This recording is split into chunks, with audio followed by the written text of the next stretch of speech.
Star Stop Türkiye Düzce Bayi Alfa Araç Teknolojilerinden herkese merhabalar. Arkadaşlar bugünkü misafirimiz 2013 model Skoda Rongstar. Arkadaşlar aracımıza uzaktan çalıştırma, anahtarsız giriş çıkış, şifreyle giriş çıkış işlemi gerçekleştirdik.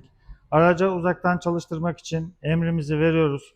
Araç emrini aldı ve 5 saniye sonra otomatik olarak marşa basacak arkadaşlar.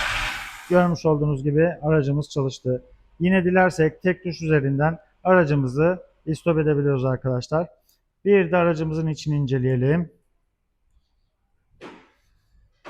Görmüş olduğunuz gibi Start Stop butonu eski kontak anahtarının olduğu yerde konumlandırıldı.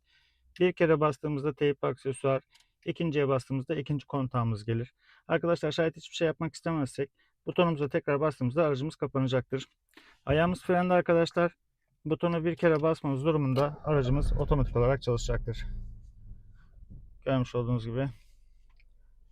Müşterimize hayırlı uğurlu olsun. İyi günlerde kullansın.